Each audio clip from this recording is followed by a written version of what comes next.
정보책 링달쌤입니다. 이번 시간에는 2021년 2회 기출된 문제들 중에서 11번부터 20번까지 문제들을 한번 풀어보도록 할 거예요. 자, 그러면은 바로 한번 풀어보도록 할게요. 자, 11번. 다음 패킷 교환 방식에 대한 설명으로 1, 2에 알맞은 용어를 쓰시오 라고 했단 말이에요. 자, 1번은 패킷을 전송하기 전에 논리적인 연결을 먼저 수행하여 패킷을 주고받는다. 자, 2번은 각 전송 패킷을 미리 정해진 경로 없이 독립적으로 처리하여 교환하는 방식이다. 그러니까 데이터를 어떻게 교환할 거냐 그거에 따라서 여러 가지 형태로 나눌 수가 있는데, 자, 일단 가장 크게 나누게 되는 거는 고정해선 방식하고 그리고 교환해선 방식이라고 하는 게 있어요. 자, 고정해선 방식이라고 하는 건 뭐냐면은 내가 미국에 있는 존내 집까지 데이터를 보내겠다라고 하면은 우리 집부터 미국에 있는 존내 집까지 선을 쭉 깔아버리는 거예요. 말도 안 되는 거죠. 그렇기 때문에 고정해선이라고 하는 건 사용하지 않고 우리는 교환해선이라고 하는 거를 사용을 한다. 말 그대로 교환해서 쓰는 거예요. 그래서 우리가 사용하는 거는 교환해선 방식이라고 하는데, 교환해선 방식은 또 크게 두 가지로 나뉘게 돼요. 그래서 회선 교환이라는 게 있어요. 회선 교환이라는 게 있고 축척 후 교환이라는 게 있다. 축척 후 교환이라는 방식이 있다. 여기 있는 회선 교환 방식 같은 경우에는 여러분들이 뭐 영화라든지 아니면 드라마라든지 이런 데서 볼 때 일제시대 때 막 이런 많이 나오잖아요. 막 전화기를 돌린 다음에 뭐 종로경찰서 바꿔줘 그러면 이제 그 전화국에서 종로경찰서하고 우리 집하고 이렇게 딱 연결해 주는 거죠. 그게 이제 회선 교환 방식이 되는 거예요. 자, 회선 교환 방식을 지금 인터넷에서 사용할 수 있을까요? 말도 안 되는 거죠. 자, 그러면은 만약에 회선 교환 방식을 사용한다. 그럼 내가 뭐 KT 이런 데다 그 전화해가지고 나 네이버랑 연결시켜줘. 그럼 우리 집하고 네이버하고 연결시켜주고, 말도 안 되는 방식이죠. 그래서 우리가 일반적으로 사용하는 방식은 아니다. 그래서 우리가 실질적으로 사용하는 방식은 축척 후 교환 방식이 되는 건데, 자, 축척 후 교환 방식은 또 두 가지로 나뉘게 되는 거예요. 그래서 두 가지로 어떻게 나뉘냐? 패킷 교환이라는 게 있고, 그리고 메시지 교환 방식이라고 하는 게 있다. 그래서 패킷 교환을 우리가 보통 인터넷에서는 패킷 교환을 많이 사용하게 되는 거고, 메시지 교환 방식 같은 경우에는 즉시 응답이라든지 이런 것들을 하기가 힘들어요. 모아놨다가 한꺼번에 처리하고 이런 부분이 있기 때문에 뭐 이런 메시지 교환 방식보다는 우리는 패킷 교환을 많이 이용을 하게 된다. 여기서 시험이 나오는 거예요. 여기서 가장 많이 나오게 되는 거고, 패킷 교환 같은 경우에는 또 두 가지로 나누게 돼요. 그래서 가상회선 방식이라고 하는 거하고, 그리고 여기서는 데이터그램 방식이라고 하는 거, 데이터그램이라고 하는 그런 방식, 이렇게 두 가지를 사용을 하게 된다. 그래서 여기서 가상회선 방식이라고 하는 건 뭐냐면은 회선 교환이 좋아요. 내가 물리적으로 딱 연결을 시켜가지고 내가 연결이 딱 되면은 끊김없이 계속 왔다 갔다 할 수 있기 때문에 회선 교환이라는 게 좋단 말이에요. 근데 얘를 이용을 할 수가 없으니까 가상으로 회선을 교환시켜 버리게 되는 거예요. 가상으로, 실질적으로 물리적으로 이렇게 막 전화국하고 뭐 이렇게 연결시켜 주는 게 아니라 가상으로 회선을 연결시켜준다. 그래서 빠르게 데이터를 전송할 수 있게 되는 거고, 여기 있는 데이터 교환 방식 같은 경우에는 그런 연결 설정 없이 그냥 보내는 거예요. 그냥 냅다 보내는 게 여기 있는 데이터그램 방식이라고 한다. 그래서 시험에 나오는 거는 이것들을 다 외우는 게 아니라 여기 있는 패킷 교환 방식 같은 경우에는 가상회선 방식하고 데이터그램 방식 이렇게 나누게 된다라고 알아두시면 될 것 같아요. 나머지 것들은 제가 설명드리려고 좀 더 그냥 부연적으로 설명을 한 거지, 가장 많이 나오는 부분은 여기예요. 패킷 교환에는 두 가지 방식이 있는데 가상회선 방식이라는 게 있고 데이터그램 방식이라는 게 있다. 가상회선 방식 같은 경우에는 가상으로 연결을 확립한 후에 데이터를 전송해 주게 되는 거고, 호라는 걸 설정하게 되는 거예요. 호라고 하는 설정이 뭐냐면은 둘이 연결시켜 주는 거. 자, 그리고 데이터그램 방식 같은 경우에는 그냥 데이터를 보내는 거예요. 자, 지금 다시 한번 보면은 패킷을 전송하기 전에 논리적인 연결을 먼저 수행하여 패킷을 주고받는다. 논리적인 연결을 먼저 수행하는 건 뭐다? 가상회선 방식이라고 한다. 자, 각 전송 패킷을 미리 정해진 경로 없이 독립적으로 처리하여 교환하는 그런 방식이다. 이런 패킷들을 교환하는데 그냥 이런 미리 정해진 경로 없이 회선을 교환하지 않고, 회선을 가상으로 설정하지 않고 그냥 보내는 거예요. 그걸 보고 뭐라고 한다? 데이터그램 방식이라고 한다. 그래서 11번에 1번에 들어갈 거는 가상회선 방식이 되는 거고, 2번에 들어갈 거는 데이터그램 방식이 되는 거예요. 방식 안 써도 되는 거죠. 가상회선, 데이터그램 이런 식으로 써주시면 된다. 오케이. 자, 12번 보도록 할게요. 학생 정보와 학과 정보를 조인하여 결과값을 출력하는 셀렉트문을 작성하시오. 그래갖고 조인이라고 하는 거는 두 테이블을 합치는 거예요. 두 테이블을 합칠 때 조인 연산을 하게 되면은 굉장히 성능에 영향을 미치게 된다. 그래서 조인이 많이 발생을 하기 때문에 우리가 역정규화, 반정규화 이런 것들을 수행을 하게 되는 거예요. 자, 어쨌든 조인이라고 하는 거는 여기 테이블에 있는 값하고 여기 테이블에 있는 값이 이렇게 있다. 그럼 이렇게 두 개를 묶어가지고 두 행으로 나타내게 되는 거예요. 거예요. 보통 이너 조인을 사용하는데 이너 조인 형태일 때 조인은 많아요. 조인은 이너 조인이라는 것도 있고 레프트 조인도 있고 라이트 조인도 있고 풀아우터 조인도 있고 자 내추럴 조인도 있고 여러 가지 조인 형태가 있는데 가장 일반적으로 사용이 되는 거는 이너 조인 형태이다. 자, 이너 조인 형태 같은 경우에는 어떻게 사용을 하냐면은 셀렉트 한 다음에 셀렉트 하고 여기에 이제 어떤 값들이 나오겠죠. 자, 그리고 여기에 프롬이 이렇게 들어간단 말이에요. 여기에 테이블 하나를 쓰는 게 아니라 2개 이상을 쓰는 거예요. 그래서 뭐 A, 뭐 2개, 3개, 10개도 되는 거예요. 근데 10개 하면 아주 그냥 난리가 나는 거지. A, B. 자, 이런 식으로 써도 되는 거고 A, 보통 이너 조인이라고 이렇게 명시를 하거든요. 이너 조인 해가지고 B, 자, 이런 식으로 쓰기도 하고 아니면은 A, 조인 이렇게만 허용하는 데이터베이스가 있단 말이에요. 이런 식으로 사용하기도 한다. 근데 지금 여기서는 그냥 조인이라고 했으니까 그래서 이런 식으로 조인이라고 하는 거 A하고 조인 시켜가지고 여기 있는 B하고 2개의 같이 들어가 있는 값을 가지고 오겠다라고 하면 되는 거고 보통 조인을 하게 되면은 여기에 on이라는 그런 뭔가 명령을 쓰게 돼요. on이라고 하는 거는 여기 있는 A에 있는 어떤 값하고 자 그리고 같냐 B의 어떤 값하고 같냐 같은 것들을 조인해가지고 가지고 와라라고 하는 여기 on이 들어갈 수도 있는 거고 여기에 where가 들어갈 수도 있어요. 근데 만약에 여기에 where가 들어가게 되면은 그 다음부터는 and, 오와 이런 식으로 나오겠죠. where는 딱 한 번밖에 못 쓰는 거니까 여기 where 들어가도 되고 on 들어가는데 여기에 where 들어가도 되고 on 들어가도 되는데 보통은 조인에서의 그런 관계를 설정할 때는 on이라는 거를 많이 사용을 하게 돼요. 자, 어쨌든 여기 한번 보도록 할게요. 지금 여기에서 select 곱하기 from 학생 정보라고 해가지고 학생 정보라는 거하고 여기 학과 정보하고 2개를 조인했어요. 자, 그럼 이게 T1하고 T2는 뭐예요? 이거는 뭐냐면은 T1이라고 가상의 별칭을 붙인 거예요. 여기 있는 학생 정보라고 쓰기 싫으니까 학생 정보 점 뭐 이런 식으로 점 뭐 이렇게 해야 되는데 그렇게 안 쓰고 요거 T1을 학생 정보라고 본다라고 하는 거예요. T1 점 이런 식으로 쓰게 된다라고 하는 거고 여기 있는 T2도 마찬가지예요. T2 점 이런 식으로 쓰게 된다라고 하는 거죠. 자, 그러면은 여기에 1번하고 2번에 들어갈 건 뭐냐? 여기에 지금 보니까는 여기 1번에 들어갈 건 on이 되는 거예요. on이. 여기 조인이라는 게 들어가 있기 때문에 물론 여기에 where를 써도 상관은 없어요. 만약에 where 썼는데 얘가 틀렸다라고 하게 되면은 요거는 이의제기 신청하면 되는 거예요. 왜냐면은 실무에서도 where를 쓰기도 하니까는 where를 써도 똑같이 나오고 on이라는 걸 써도 똑같이 나오는 거예요. 그래서 요거는 2개가 다 정답이 될 수가 있는데 보통 조인이라고 했을 때는 on이라는 거를 많이 사용을 한다. 자, 그리고 2번에 들어갈 거는 T1점 학과라고 했잖아요. 그럼 여기서도 마찬가지로 T2의 학과라고 하면 되는 거예요. 여기도 마찬가지로 학과라고 하시면 된다. 이게 학과인지 정확하게 어떻게 알아요? 이거는 요구사항에 나오게 될 거예요. 지금 저는 문제를 복원한 형태라서 이것들의 요구사항을 전부 다 확인을 하진 못했지만은 그냥 혹시라도 이런 요구사항에 이런 것들이 없다라고 했을 때 학과면은 여기도 학과라고 써주시면 된다. 이게 이제 조인이 되는 거니까. 그러니까 T1의 학과하고 T2의 학과하고 2개가 같은 것들을 가지고 와라라고 하는 게 조인이 되는 거기 때문에 여기 학과하고 이런 식으로 쓰시면 되는 거예요. 근데 만약에 학과 정보다 뭐 여기에 들어가는 게 학과 T1에 그러니까는 학생 정보의 학과하고 학과 정보의 학과 정보다. 뭐 학과 정보라기보다는 학과 번호다. 뭐 이렇게 했어요. 그럼 여기가 학과 번호가 돼야 되는 거죠. 학과 번호가 돼야 되는 거고 이거는 요구사항에 나와 있단 말이에요. 그래서 만약에 학생 정보의 학과하고 학과 정보의 학생 번호하고 이거 2개를 조인해라라고 했을 때는 여기 학생 번호, 학과 번호, 아무튼 학과 번호 이렇게 쓰시면 되는 거고 어쨌든 여기서 학과라고 했으니까 여기도 학과라고 써주시면 되는 거예요. 그래서 12번의 정답 1번에 들어갈 거는 on이 들어가야 되는 거고 2번에 들어갈 거는 학과가 된다. 이런 문제 같은 경우에는 너무 걱정하지 마세요. 이거 어떻게 풀어요?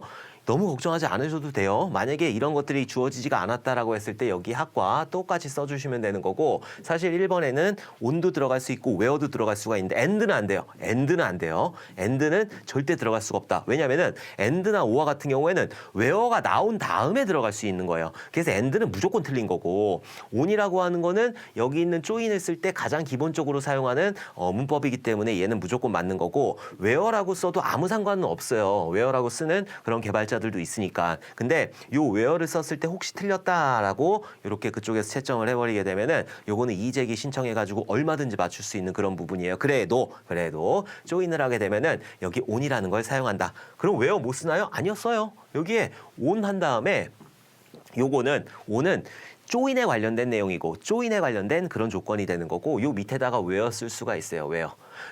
where 안 나오면 and 안 나온다. on은 상관없어요. on 같은 경우에는 join에 관련된 내용이기 때문에 on은 나올 수 있고 그 다음에 where가 나오는 거예요. 그럼 on 다음에 and는 나올 수 있나요? and는 나올 수 있어요. 이렇게 and라고 하는 거. 여기 and가 들어가면 안 되는 거고 and가 나올 수 있는데 보통 그렇게 안 해요. 보통 그렇게 그것까지 신경 쓰시면 안 돼요. 그것까지. 정보 처리 기사는 얕고 넓게. 요 다음에는 where 이렇게 해가지고 요 join 조건 외에 다른 조건들을 여기 where 조건에다 주게 된다. 이렇게 알아두시면 될 것 같아요. 자, 13번 보도록 할게요. 보기에 해당하는 용어를 쓰시오. 특정 시스템 컴포넌트의 개발이 완료되지 않은 상황에서도 필요한 시험을 진행하기 위해 생성된 더미 컴포넌트이다. 더미 컴포넌트예요.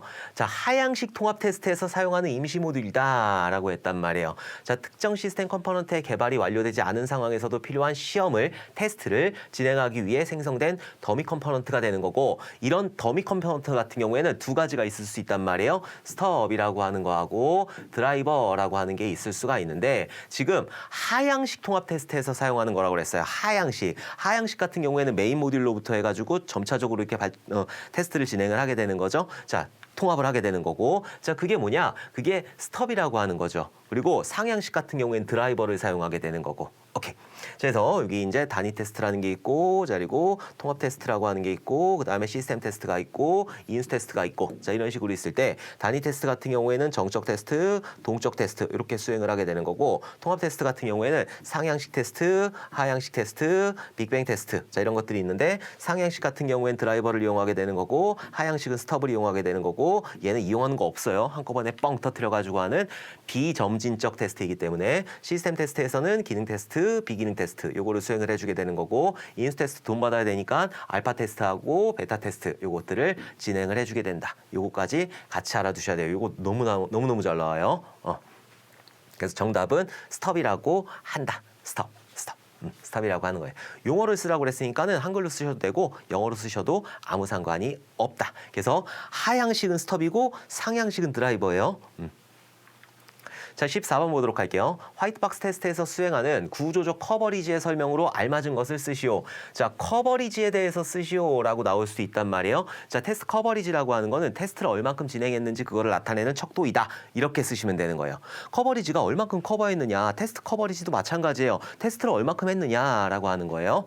그래서 여기에 들어가는 거는 1번 시험 대상의 전체 구문 중에서 테스트에 의해 실행된 구문을 측정한다. 얘 같은 경우에는 구문 커버리지가 되는 거죠. 구문 커버리지. 자, 2번 시험 대상의 전체 분기 중 테스트에 의해 실행되는 것을 측정한다라고 했기 때문에 얘 같은 경우에는 전체 분기 중이라는 거에 여기에다가 초점을 맞추셔야 되는 거예요. 그래서 얘 같은 경우에는 결정 커버리지가 되는 거예요. 결정 커버리지 아니면 분기 커버리지. 이렇게 결정 커버리지나 분기 커버리지나 비슷하다고 보시면 돼요. 자, 다음에 모든 조건식의 트루 폴스 중 테스트에 의해 실행되는 것을 측정한다. 모든 조건식이라고 그랬잖아요. 여기에서 얘기하는 거는 개별 조건식을 얘기하는 거고 요거는 문제가 복원된 형태이기 때문에 시험에서는 조금 더 명확하게 나올 거예요. 자, 얘 같은 경우에는 조건 커버리지가 되는 거예요. 그래서 커버리지 한번 정리를 한번 해보도록 할게요. 얘는 구문 커버리지, 얘는 결정 커버리지, 얘는 조건 커버리지가 되는 건데 요건 결정 커버리지라 분기 커버리지나 똑같다는 말이에요. 요거 두 개를 다 써야 된다는 게 아니라 요것도 마찬가지로 구문 커버리지, 문장 커버리지. 근데 적합한 거는 구문 커버리지,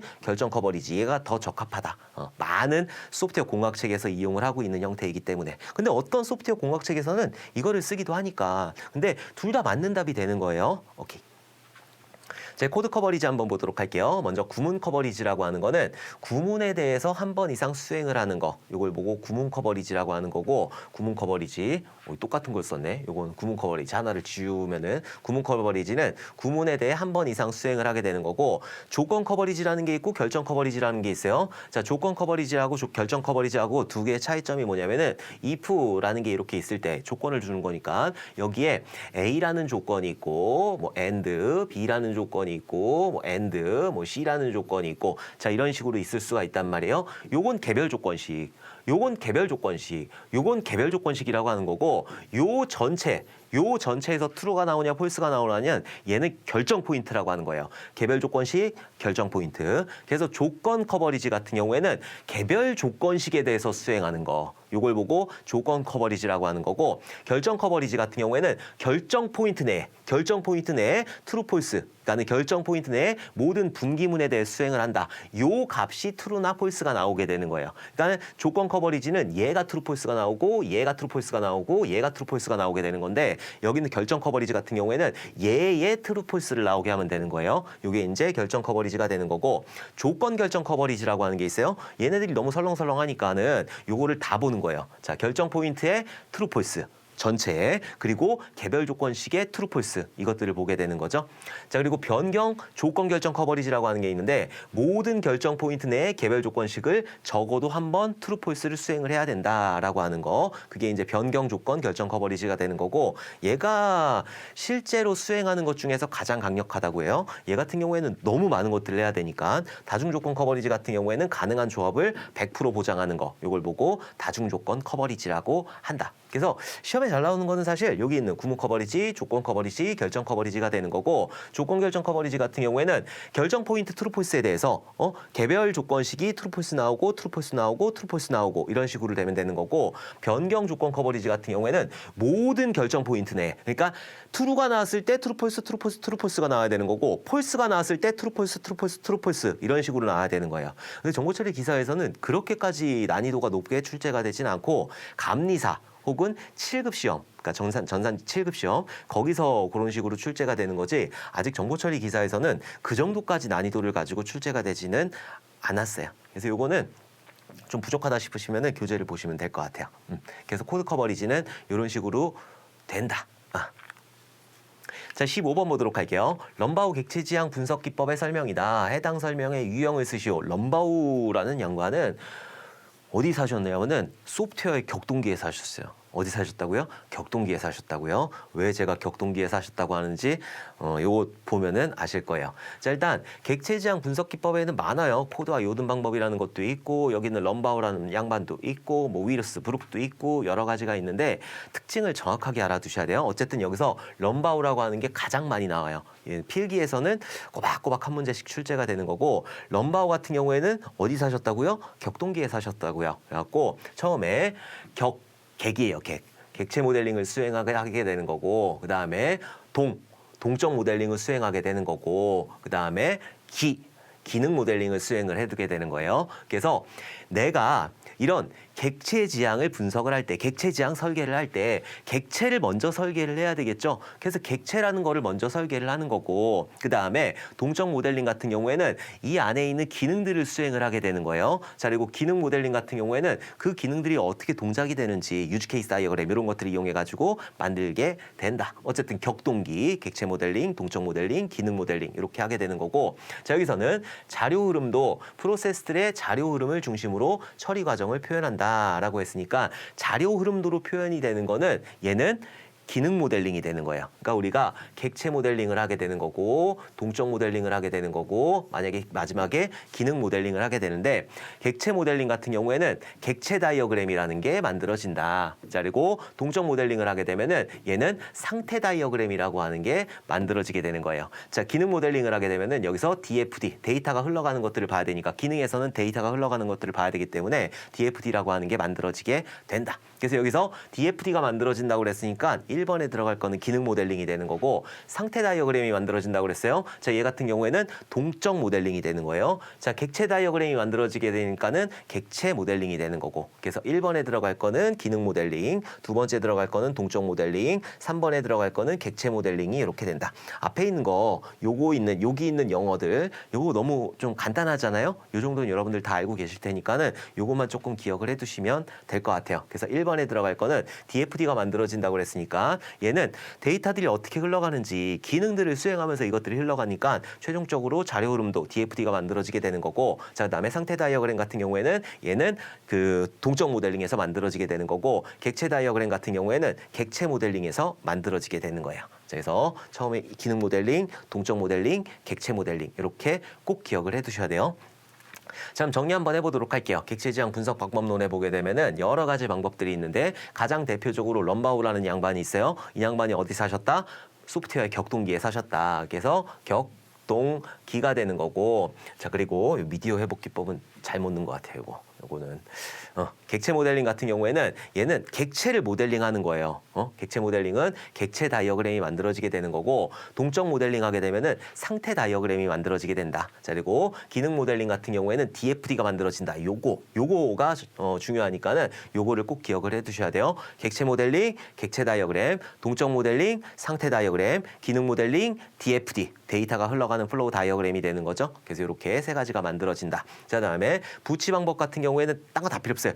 미시적, 거시적 개발 프로세스를 모두 사용한다라고 하는 거고, 제콥스는 유즈 케이스를 사용한다. 자, 코드와 요든 같은 경우에는 ER 다이어그램을 이용한다. 윌스 브룩 같은 경우에는 분석과 설계에 명확한 구분이 없다. 요거의 특징만 여러분들이 정확하게 알아두시면 될 것 같아요. 자, 다시 한번 럼바우라고 하는 거는 격동기에 사셨어요. 그래서 객체 모델링, 객체 다이어그램, 동적 모델링, 상태 다이어그램, 기능 모델링, DFD가 나오게 되는 거고, 부치 방법 같은 경우에는 미시적, 거시적. 자, 그리고 제콥슨 같은 경우에는 유즈 케이스, 코드와 요든 같은 경우에는 ER 다이어그램, 그다음 윌스 브룩 같은 경우에는 분석과 설계에 명확한 구분이 없다라고 하는 거, 그런 특징만 여러분들이 정확하게 알아두시면 될 것 같아요. 자, DFD 나왔으니까 우리가 한번 보도록 할게요. DFD가 구조적에서도 쓰여요. 구조적 분석에서도 쓰이게 되는 거예요. 얘가 뭐 객체 지향에서 나왔다고 해가지고 무조건 객체 지향에서만 쓰인다. 말도 안 되는 거죠. 구조적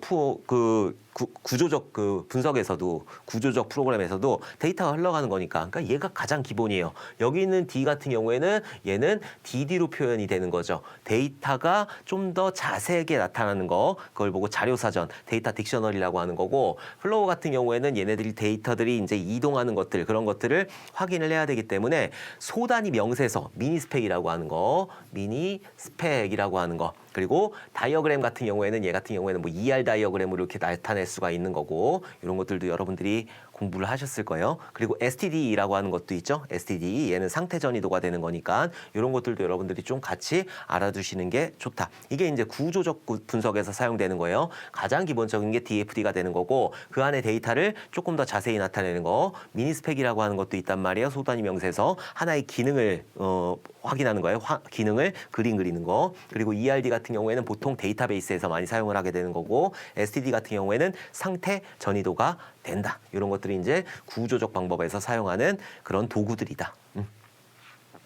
자, 16번 보도록 할게요. 자, 이제부터는 이제 프로그램 내용인데, 자, 클래스를 생성하지 않고 사용할 수 있는 메소드를 선언할 때 사용하는 명령이다. 아래 자바 소스 코드에 들어갈 명령어가 무엇인지 쓰시오라고 했단 말이에요. 우리는 이런 문제, 자바 문제를 봤을 때는 딴 거 필요 없이 여기는 메인만 딱 보시는 거예요. 처음부터. 자, system.out.println 해가지고 체크라는 그 메서드를 호출을 했죠. 근데 원래 우리가 자바를 하게 되면은 지금 클래스 A니까 클래스 A라고 하는 그 형태를 만들고, A는 new 해가지고 클래스 A, 자, 이런 식으로 했단 말이에요. 자, 그리고 A.체크 이런 식으로 사용을 하게 되는 거죠. 이렇게 사용해도 아무 상관없어요. 이렇게 사용해도 똑같은 결과가 나오게 되는 건데, 여기에서 이런 인스턴스를 만들지 않고 이렇게 체크만 이용을 했단 말이에요. 그럼 얘 같은 경우에는 메모리에 올라가 있어야 돼요.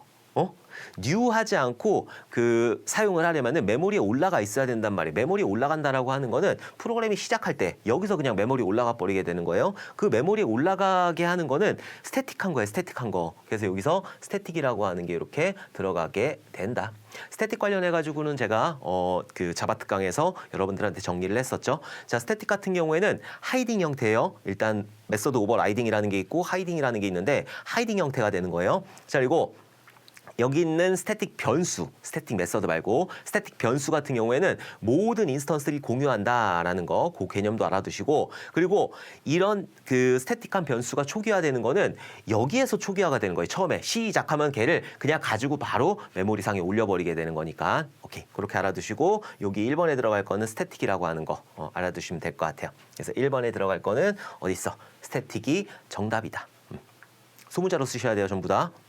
17번 보도록 할게요. 다음 자바 프로그램의 실행 결과를 쓰시오라고 해가지고 여기 클래스 01이 있고 클래스 02가 있어요. 자, 지금 여기서는 저는 설명드리니까 이거를 먼저 설명드리는 건데 여러분들은 여기 있는 메인만 이렇게 먼저 보시면 되는 거예요. 자, 여기서 썸이라고 하는 그런 메서드가 하나가 있는 거죠. 클래스 01에. 그리고 클래스 02에도 썸이라고 하는 게 있어요. 자, 그러면은 얘 같은 경우에는 상속을 받고 있잖아요. 여기는 지금 extend라고 하는 건 상속을 받겠다. 클래스 01로부터 클래스 02가 상속을 받겠다라고 하는 거고 여기서 사용되는 객체 제한 개념은 상속이라는 개념이 이렇게 사용이 됐고 자 그리고 다형성이라고 하는 개념이 이렇게 사용이 됐다. 다형성인지 어떻게 알아요? 여기 썸이라는 그런 메서드가 있고 여기 썸이라는 메서드가 있는데 만약에 여기 인자값이 틀려요. 얘가 이제 인자가 없다라고 하게 되면은 얘는 메서드 오버로딩이 되는 거고 그리고 인자가 똑같죠. 지금 이 형태에서는 인자가 똑같단 말이에요. 얘 같은 경우에는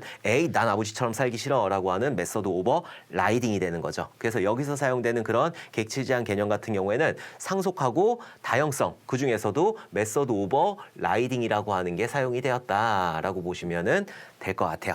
자, 그럼 이 문제를 한번 풀어보도록 할게요. 자, 일단 메서드 오버 라이딩이라고 하는 거는 상속 관계에서만 존재를 하게 되는 거고 상속을 받게 됐을 때 에이 난 아버지처럼 살기 싫어 라고 해가지고 부모가 가지고 있는 메서드를 재정의하는 거 그걸 보고 메서드 오버 라이딩이라고 한다. 자, 그럼 그 다음부터 이제 여기에 메인 함수를 보도록 할 거예요.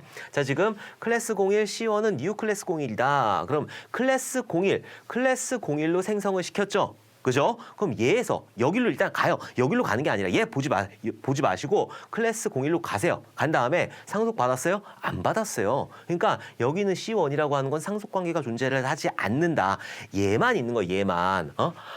아버지가 얘가 이제 상속을 받았으니까 얘는 아버지가 되는 거고 얘는 아들이 되는 거잖아요.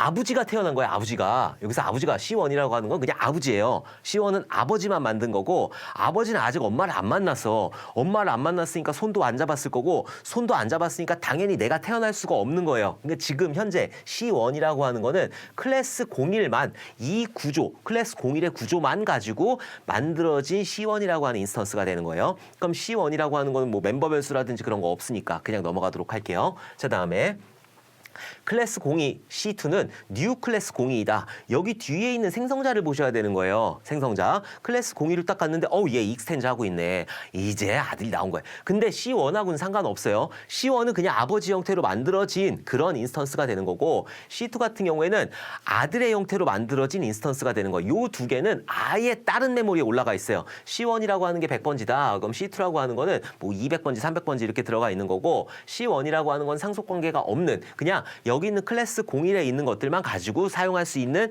C1이라는 인스턴스가 되는 거고 C2 같은 경우에는 상속을 받았기 때문에 아버지가 가지고 있는 것들까지 같이 이용을 할 수 있는 거 요게 이제 C2가 되는 거예요.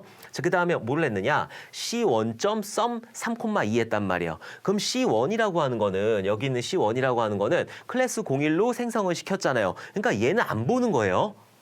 여기에 상속 관계가 있으면 여기에 상속 관계를 보는 건데 지금 클래스 01 같은 경우에는 상속을 받지 않았잖아요. 상속을 받지 않았기 때문에 여기 클래스 01이 가지고 있는 썸이라는 거 요거를 호출하게 되는 거죠. 그래서 3하고 2하고 여기에 3하고 2라는 인자값을 이렇게 던지게 된다. 그래서 여기서 return x 플러스 y 했으니까 인자로 받은 3하고 2하고 두 개를 더해가지고 5라는 값을 여기다가 전달을 해주게 되는 거죠. 그래서 여기에 5가 들어가게 되는 거예요.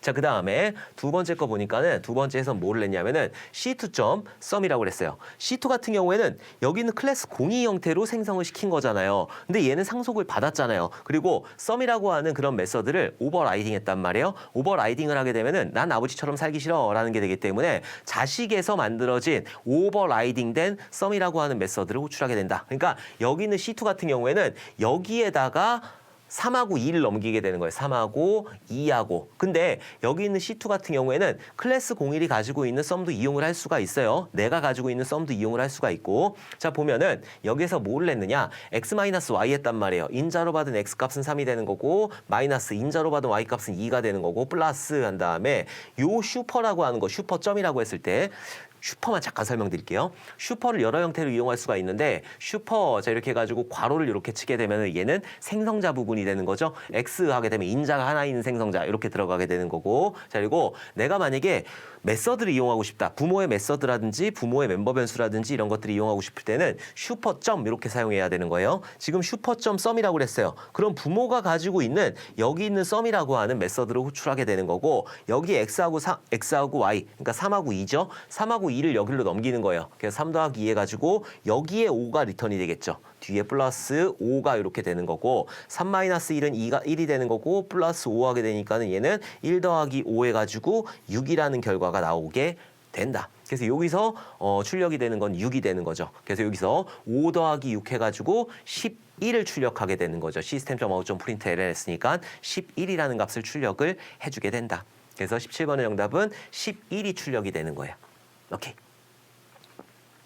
자, 18번 보도록 할게요. 다음 C 프로그램의 실행 결과를 쓰시오라고 해가지고 이제부터 어려워지기 시작했어요. 이제 포인터 나오고 굉장히 어려워지기 시작했어요. 어레이라고 하는 이런 배열이 만들어지게 되는 거고 3개의 공간을 확보를 했다. 그래서 여기가 0번 인덱스, 여기가 1번 인덱스, 여기가 2번 인덱스 이렇게 되는 거고 첫 번째 시작하는 위치가 100번지다라고 가정을 하게 되면은 여기는 100일이라고 보시면 돼요. 원래 인트니까 여기가 104고 여기가 108이고 이렇게 되는데 그렇게 풀면은 문제 풀기 되게 힘들다고 했죠. 그래서 그냥 여기가 100일, 여기가 102이다. 그리고 A라고 하는 배열명은 가장 처음에 시작하는 여기는 100이라고 하는 번지수를 이렇게 가지게 되는 거예요. 그리고 비어 있어요. 000 들어가 있는 거예요. 자, 다음에 S라는 변수를 만들었어요. 자, S라는 변수를 만들고 얘는 일반 변수가 되는 거죠. 여기에 0값을 이렇게 대입을 한다.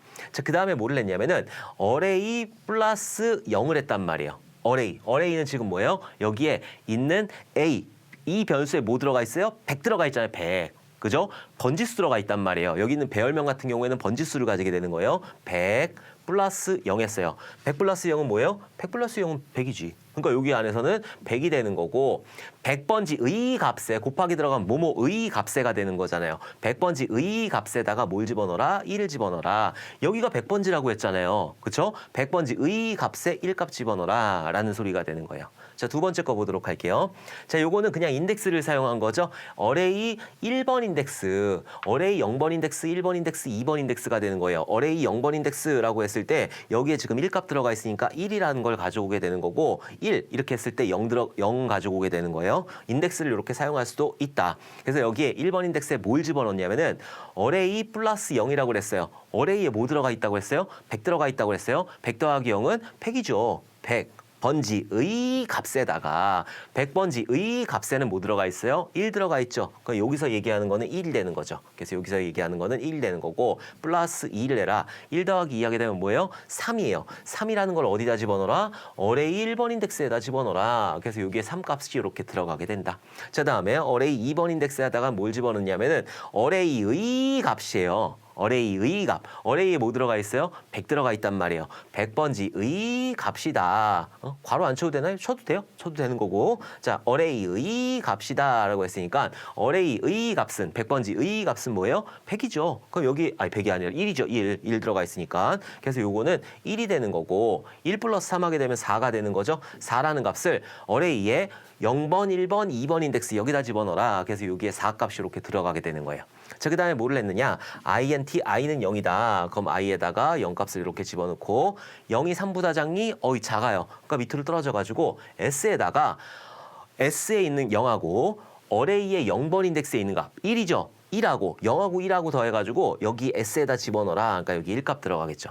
자, 올라가서 i 플러스 플러스 하게 되니까 i 값은 1 되는 거고 1이 3부다장이 작아요. 작으니까 밑으로 떨어져가지고 s에 있는 값하고 여기 어레이에 1번 인덱스에 있는 거 0번 1번 인덱스에 뭐 있어요? 3 들어가 있단 말이에요. 그래서 3하고 1하고 더해가지고 s에다 집어넣으니까 얘는 4가 되는 거고 올라가서 i 플러스 플러스 해가지고 i 값은 2가 됐단 말이에요. 2가 3부다장이 작아요. 그러니까 밑으로 떨어져가지고 s에 있는 값 4하고 어레이에 2번 인덱스 0번 1번 2번 인덱스에 뭐 있어요? 4 들어가 있단 말이에요. 4 더하기 4 해가지고 여기 S에다 집어넣어라. 4 더하기 4 해가지고 8이라는 값을 이렇게 집어넣게 될 거고 올라가야 돼요. 올라가서 I 플러스 플러스 하게 되니까 I 값은 3이 되는 거고 3을 가지고 비교. 3이 3보다 작니? 아니요. 3하고 3하고 같이 작진 않기 때문에 여기 있는 포문을 빠져나오게 되는 거죠. 빠져나와서 출력하는 거예요. 빠져나와서 뭘 출력하느냐? S에 있는 값을 출력하라고 그랬으니까 S에 지금 뭐 들어가 있죠? 8 들어가 있죠. 그래서 8이라는 값을 출력을 해주게 된다.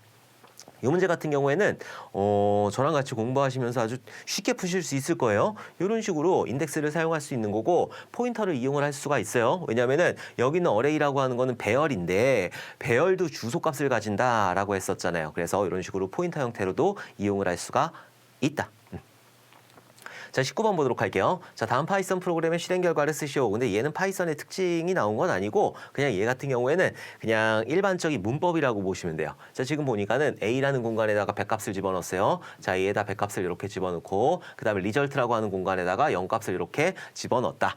자, 그리고 포문을 만났어요. 자, 포문에서 레인지가 이렇게 사용이 됐단 말이에요. 자, 레인지 같은 경우에는 범위를 나타내는 함수가 되는 거예요. 근데 일반적으로 레인지를 그냥 출력하면은 그냥 뭐 A라는 데다가 여기다가 레인지 해가지고 여기에 1,3이다라고 하게 되면은 A에 1부터 2까지 들어가는 게 아니에요. 얘는 그냥 이게 그대로 들어가요. 이게 그대로. 그래서 A를 출력하면은 얘가 그대로 출력이 된다. 그는 문법이에요. 어쩔 수가 없어요. 그러면 어떨 때 그래요? 어떨 때 이게 뭐 배열을 리스트를 반환해요?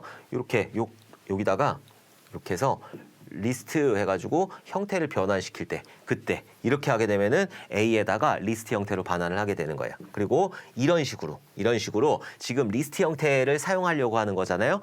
이때 그 리스트를 반환을 하게 되는 거예요. 근데 그렇게까지 문제가 출제가 되진 않을 거예요. 어쨌든 레인지라고 하는 거는 범위를 나타낸다. 어디서부터 어디까지? 1부터 3까지 나 빼고 우리 그 파이썬에서 슬라이스 하는 거 맨 끝에 거 뭐라고 그랬어요? 나 빼고라고 그랬잖아요. 그래서 1하고 2 얘만 갖게 되는 거예요. 3은요? 나 빼고라고 그랬잖아요. 나 빼고. 그래서 여기에 1이라는 값을 i에다 집어넣을 거예요. 그래서 i에다가 1 값을 이렇게 집어넣게 될 거고 그 다음에 밑으로 내려와 가지고 요거 시프트 연산이네. 시프트 연산을 하기 위해서는 100을 일단 2진수로 바꿔야 되겠죠? 1, 2, 4, 8, 16, 32, 64, 128은 범위 넘어가니까 여기 더하게 되면은 96이 되는 거고 그럼 나머지 4가 되는 거죠. 4 여기에 1 들어가면은 100이 되는 거잖아요. 나머지 0으로 이렇게 채워주면 된다. 그러니까 100이라고 하는 거는 1100100이라고 하는 게 100의 이진수 표현이 되는 거고 자 이거를 가지고 뭐를 했냐면은 이거를 가지고 시프트 연산했어요. 우시프트 연산했단 말이에요. 우시프트 연산했는데 i만큼 빼래요. i만큼 낭떠러지를 떨어뜨리래요. 우시프트 연산 같은 경우에는 낭떠러지를 떨어뜨리는 연산이고 좌시프트 같은 경우에는 0을 붙여가지고 흥분해 가지고를 만들어주게 되는 거예요. 흥부가 자식을 많이 낳았으니까 어쨌든 얘는 우시프트 연산이기 때문에 오른쪽에 있는 거 하나씩 떨어뜨리면 되는 거예요. 그래서 여기 있는 0을 떨어뜨려요. 0을 떨어뜨리게 된다. 0을 떨어뜨려 가지고 리절트에다가 대입을 하게 되는 거죠. 리절트 여기다가 1100100에서 하나를 떨어뜨리게 되는 거예요. 이렇게 요거 이렇게 떨어뜨리게 되는 거예요. 그럼 나머지가 이게 10진수로 바꿔서 1, 2, 4, 8, 16, 32 왜 10진수로 바꿔요? 보통 이렇게 출력할 때 10진수로 출력이 되니까 32하고 16하고 32하고 16하고 여기 2잖아요. 요것들을 다 더하면 되는 거죠. 6, 7, 8, 9, 10 0이 되는 거고 1 올려가지고 3, 4, 5가 되는 거죠. 그럼 50이 리절트에 들어갈 거예요. 리절트에 50이 이렇게 들어가게 될 거고 그 다음에 뭐를 했냐면은 리절트 플러스 1 했어요. 그걸 리절트에 집어넣으래요. 그럼 50 더하기 1 해가지고 51 값을 여기다가 대입을 한다.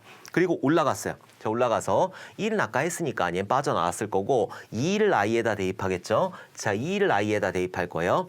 자, 그 다음이 문제예요. 그 다음에 요것들을 문제를 푸실 때 그냥 막 급하게 푸시는 거예요. 급하게. 그래서 아까 전에 1100100이라고 하는 데서 얘가 하나 날라갔잖아요. 그리고 여기다가 51을 만들었으니까 51을 1100111 이거를 가지고 여기서 우시프트를 하게 되는 거예요. 근데 그게 아니에요. 잘 보세요. 잘 보면은 지금 A를 가지고 우시프트 했어요. 제가 아까 전에 리절트에다가 50을 넣고 1을 더해가지고 51을 넣은 거지 A에 변경된 거 있었나요? 전 A에 변경시킨 적이 한 번도 없어요. 지금 여기 안에서 A에 변경된 내용은 없었다. 리절트의 값이 50으로 바뀌고 51로 바뀐 거지 A의 값은 100 그대로 있는 거예요. 그죠? 자, 100 그대로 있는 상태에서 이거를 50부터 한다고 그랬으니까 A의 값을 가지고 1100100 이거를 가지고 50부터를 하게 된다라고 하는 거죠. 급하게 풀려다 보니까는 51을 가지고 50부터 연산을 하게 되는데 그게 아니에요. 잘 봐야 돼요.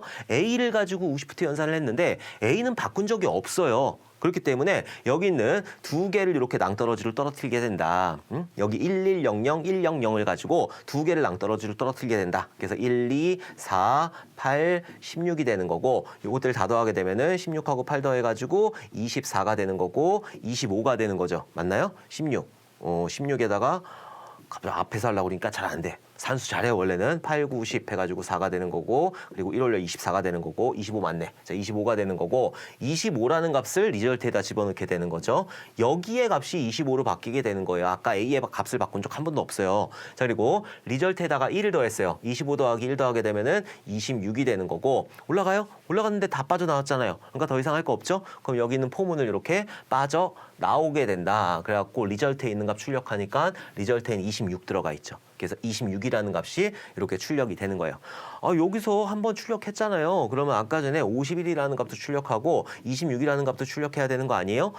들여쓰기가 틀리잖아요. 이 포문 안에 들어가 있는 건 요거 두 개란 말이에요. 그죠? 요거 두 개만 수행하게 되는 거고 포문을 나와서 프린트 한 번만 하는 거죠. 만약에 프린트를 이런 식으로 하고 싶다라고 하면은 프린트까지 들여쓰기 해야 되는 거예요. 그래서 요 라인에 딱 맞춰주게 되면은 51, 26 이런 식으로 출력을 하게 되는데 지금 형태에서는 모든 연산을 다 끝내고 나서 그 다음에 나와가지고 최종적으로 리절트에 있는 값만 출력을 하게 되니까 26이라는 값이 출력이 된다. 그러니까 이 문제에서 주의를 해주셔야 될 거는 아까 전에 리절트에다가 51 값을 56이었나요? 아무튼 50 몇 값을 집어넣게 된 거지 여기 A에다 집어넣은 적은 없단 말이에요. 그래서 A를 가지고 100을 가지고 50부터 하나 있고 A를 가지고 100을 가지고 50부터 두 개를 하게 된 거예요. 그래서 최종적인 결과값은 26이 된다. 이렇게 알아두시면 될 것 같아요. 오케이. 자, 20번 문제 보도록 할게요. 다음 C 프로그램의 실행 결과를 쓰시오라고 해가지고 뭐 이렇게 쭉 되어 있어요. 얘 같은 경우에는 그냥 함수를 호출하는 그런 단순한 문제가 되는 거죠. 처럼 여기에 있는 거, 자 여기 있는 거 한번 보면은 지금 메인에서 여기는 아직 볼 필요 없어요. FP 같은 경우에는 리절트라고 하는 그런 메인에서 사용하는 그런 지역 변수를 만들어 놓고 리절트에다가 뭘 수행을 했냐면은 FP를 호출했어요. FP라고 하는 변수를 호출했고 여기 베이스에다가 2라는 값, 자 그리고 10이라는 값, 여기에 베이스 EXP 요거 변수 그려서 설명할게요. 변수 그려서. 자, 리절트라는 게 있어요. 자, 리절트라고 하는 게 있고 여기에 지금 아무 값도 없어요. 지금 여기 아무 값도 없고 지금 얘는 메인에서 동작하고 있는 영역이에요. 자, 그리고 여기 FP로 이렇게 2하고 10하고 넘겼단 말이에요. 2하고 10하고 인자값을 넘기게 되면 이때 메모리에 베이스라는 게 만들어지고 여기 2값 들어가요. EXP라는 게 만들어지고 여기 10값 들어간단 말이에요. 자, 이거는 어디서 사용되는 거? FP에서 사용되는 지역 변수이다. 자, 그리고 나서 여기서 리절트에다가 1 집어넣었어요. 그럼 여기다 1 집어넣나요? 아니요. 여기다 1 집어넣는 게 아니라 여기서 선언되었잖아요. 여기 안에서. 여기 있는 FP라는 그 함수 안에 선언되었기 때문에 여기에 만들어지게 되는 거예요. 여기에 1값을 이렇게 대입을 하게 되는 거고 그 다음에 i라는 거에다가 0값을 집어넣었어요. 그럼 여기서 또 i가 만들어지게 되면서 여기에 0값을 이렇게 대입하겠죠. 자, 0이 EXP 아까 10이었단 말이에요. 10보다 작니? 작아요. 작으니까는 밑으로 떨어져가지고 리절트 곱하기 베이스이다. 리절트 얼마 들어가 있어요? 1 들어가 있고 베이스에 얼마 들어가 있어요? 2 들어가 있단 말이에요. 1은 2가 되는 거고 리절트에다가 여기다가 2 값을 이렇게 대입을 해주게 되는 거죠. 자, 그 다음에 올라가서 i++ 하게 되니까 i 값은 1이 되는 거고 한참 돌려야 되겠네. 자, 1이 되는 거고 1이 10보다 작니? 작아요. 작으니까 밑으로 떨어져가지고 여기에 리절트에 지금 얼마 있어요? 2 들어가 있고 베이스에 얼마 있어요? 2 들어가 있단 말이에요. 2는 4를 해가지고 리절트에다가 4 값을 이렇게 대입을 하게 되는 거고 그 다음에 올라가가지고 i++ 하니까 i는 2가 되는 거예요. 자, 2를 가지고 EXP하고 10보다 작니? 라고 했을 때 작아요. 밑으로 떨어져가지고 리절트에 있는 값 4하고 베이스에 있는 값 2하고 4, 2, 8이 되는 거죠. 여기에 8 값이 이렇게 된다. 자, 그 다음에 또 올라가요. 올라가서 i++ 하게 되니까 i 값은 3이 되는 거고 3을 가지고 비교 3이 10보다 작니? 작아요. 밑으로 떨어져가지고 리절트에 얼마 들어가 있어요? 8 들어가 있는 거고 베이스에 얼마 들어가 있어요? 2 들어가 있죠. 그럼 8 곱하기 2 해가지고 8이 16이 되는 거죠. 16이 이렇게 된다. 근데 이거를 언제 이렇게 돌리고 있냐고요. 근데 뭐 여러분들은 뭐 조금 이렇게 완벽한 그 정답을 내기 위해서 다 돌려보시는 것도 좋은데 지금 2씩 곱하고 있잖아요. 3일 때 8이 됐고 그러면은 얘가 4가 됐을 때 16 곱하기 2 하게 되니까는 얘는 32가 될 거예요. 32가 되고 그다음에 5가 됐을 때 얘는 64가 되는 거고 그다음에 6이 됐을 때 얘는 128이 되는 거죠. 128이 되는 거고 그다음에 7 됐을 때 256이 되는 거죠. 이렇게 7 됐을 때 그다음에 8 됐을 때는 512가 되는 거고 그 다음에 9가 됐을 때는 얘는 1024가 되는 거예요. 자, 여기서 해보도록 할게요. 자, 9란 말이에요. 자, 9를 가지고 올라갔어요. 플러스 플러스 하게 되니까는 9를 가지고 1024를 만들었고 9를 가지고 플러스 플러스 하니까 10이 되는 거죠. 10이 10보다 작니? 아니요, 안 작아요. 안 작으니까 빠져나오게 되는 거죠. 빠져나와가지고 RES 지금 RES가 어디 있어요? 리절트지, 리절트. 리절트에 있는 거를 리턴한다. 그럼 여기 리절트예요. 여기 있는 값을 리턴한다. 1024를 날 노출한 공간으로 리턴을 하게 되는 거예요. 자, 그러면은 지금 메인에서 만들어진 이 공간에다가 1024를 이렇게 대입을 하게 되는 거고 함수가 끝났잖아요. 함수가 끝나게 되면은 이 함수에서 만들어놨던 모든 지역 변수는 어떻게 된다? 사라지게 된다. 함수가 끝나고 나면은 함수에서 만들어놨던 인자로 받은 지역 변수, 여기서 만드는 지역 변수, 포문에서 만든 i라는 지역 변수 이것들 다 사라지게 되는 거예요. 자, 그리고 끝나가지고 메인 함수에서 1024를 받게 돼요. 자, 그리고 나서 출력을 하게 되는 거죠. 정수 형태로 리절트 값을 출력하게 되니까 1024라고 하는 그런 값을 출력을 해주게 된다. 요거가 이제 조금 익숙하다라고 하시는 분들은 그냥 아까 전에 저처럼 이렇게 쭉쭉쭉쭉 해가지고 1024를 만드시면 되는 거고 조금 안 되겠다라고 하시면은 10번 정도잖아요. 그러니까 10번 정도는 여러분들이 돌려보시는 것도 나쁘지 않을 것 같아요. 그래서 여기에 정답은 1024가 정답이 되는 거예요. 함수 같은 경우에는 여기서 리절트가 있다라고 해가지고 여기 있는 리절트하고 동일한 리절트라고 보시면 안 되는 거예요. 여기서는 100번지에 만들어진 리절트면은 뭐 얘는 1000번지에 만들어진 리절트 이런 식으로 되는 거기 때문에 얘랑 동일하다라고 보시면은 천만의 말씀 만만의 공덕이 되는 거예요. 다른 영역에 만들어져요. 아예 얘는 철순의 집이고 여기는 우리 집이 되는 거예요. 우리 집이. 자, 이렇게 해가지고 이번 시간에 20번 문제까지 한번 풀어봤어요.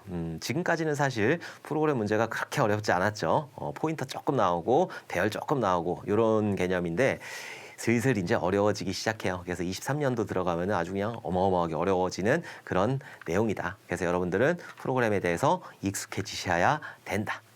자, 이번 시간 너무너무 고생 많으셨고 우리 다음 시간에 웃는 얼굴로 다시 뵙도록 하겠습니다. 감사합니다.